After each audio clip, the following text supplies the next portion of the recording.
Nothing. కానీ ఒక సంస్థ ఇచ్చేసి ఆ జిల్లాలన్నిటిని మేము ఫిల్ చేసేసాం.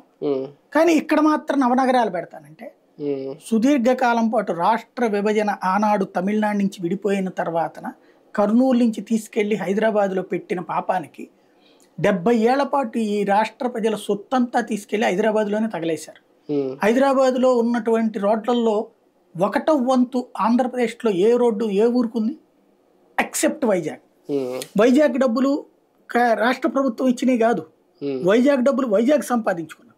కార్పొరేషన్ డబ్బులతో వేసిన రోడ్లు ఎక్కడ లేదా హైవేస్, ఈ రెండే తప్పించి వైజాగ్కి ఏ రోజునన్నా ప్రభుత్వం అప్పట్లో ఉన్నటువంటి చంద్రబాబు, కేసీఆర్, ఇదే సరే అతని పేరేంటి రోసయ్యో లేకపోతే రాజశేఖర రెడ్డి ఎవరిచ్చారు వైజాగ్ ప్రత్యేకంగా డబ్బులు?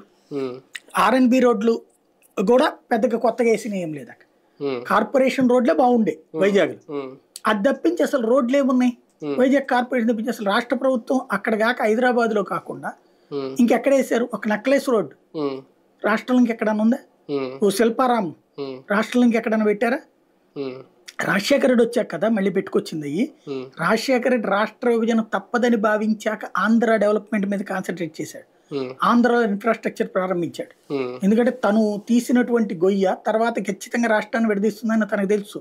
తను చేసింది అతిపెద్ద రాంగ్ స్టెప్, కానీ తన రాజకీయ అవసరాల కోసం చేశాడు. రాష్ట్ర విభజన అన్నటువంటిది ఆంధ్రప్రదేశ్ తెలంగాణ విభజన అన్నటువంటి 2004 ఎన్నికల మేనిఫెస్టో అవుతుంది. అంటే అది ఆపుదామని చూశాడు రాష్ట్ర విభజన. తను ఉన్నంత వరకు